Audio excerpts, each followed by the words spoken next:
करेंगे defence today में tariff के बारे में। तो अमेरिका ने जो है सभी देशों पे टैरिफ लगाए हैं, सभी पे नहीं, अभी 10-12 देशों पे लगाए हैं और अब लगाएंगे। बोले 1 अगस्त से ये टैरिफ लागू होंगे।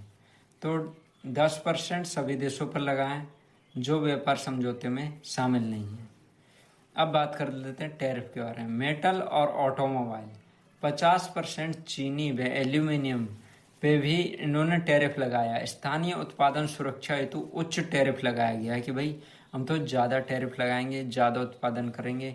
और 25% टैरिफ लगाया ऑटो पार्ट्स और गाड़ियों पर कि जो है कोई भी देश हमें गाड़ी बेचता है या ऑटो पार्ट्स बेचता है तो हम टैरिफ लगाएंगे, जिससे कि और देशों का उत्पादन जो है वो डाइवर्ट हो जाएगा और इससे जो है एक तरह की मंदी बढ़ेगी, आप कह सकते हैं। अमेरिका ये सोच रहा है कि हम जो है सम्राट है इस दुनिया की, हम चाहे जो करेंगे, हम अपने देश के बारे में सोचेंगे, हमें दूसरों से मतलब नहीं है। लेकिन आप दूसरे देश के बिना चल नहीं सकते हैं, ये बात भी सही है। वो सुपर पावर है तो और देशों की वजह से और देशों की प्रतिभाएं वहां जाती है, इसीलिए वो सुपर पावर है। जिस दिन जाना बंद हो जाएगी वो सुपर पावर नहीं रह जाएगा, कोई और देश उसकी जगह ले लेगा।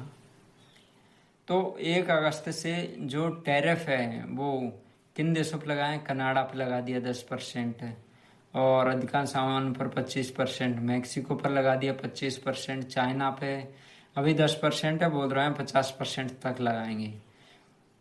और ब्राज़ील पर भी 50% लगा रहे हैं, जापान पे 25% और इंडोनेशिया और बांग्लादेश जैसे देशों पे यही 35 से 40% टैरिफ इन्होंने लगाया है। अभी न्यूज आई है श्रीलंका और अन्य देशों पे भी इन्होंने 30% लगा दिया है, इराक पर भी 30% लगा दिया है। तो इस तरह से हम कह सकते हैं कि अब इससे क्या होगा?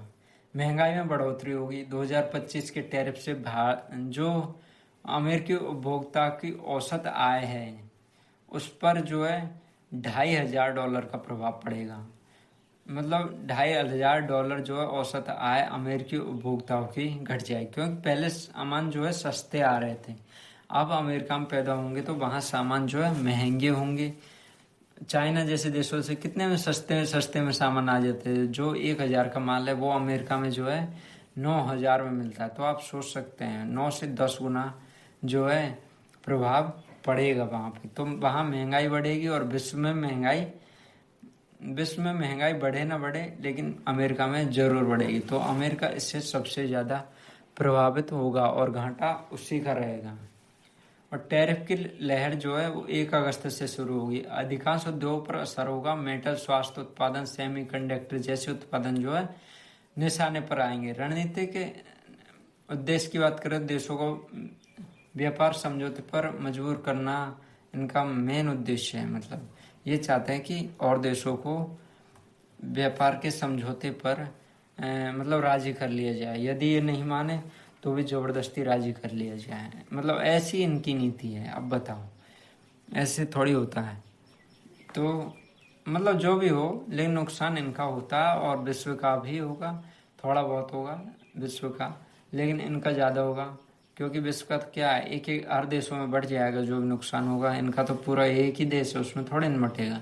तो इनमें तो हर आदमी पे बढ़ जाएगा इनका नुकसान, तो हर आदमी पे इसका भार पड़ेगा अमेरिका के। और विश्व के लोगों पे थोड़ी मंदी जरूर आएगी, लेकिन फिर भी ठीक ठाक है विश्व की स्थिति अमेरिका के तुलना में।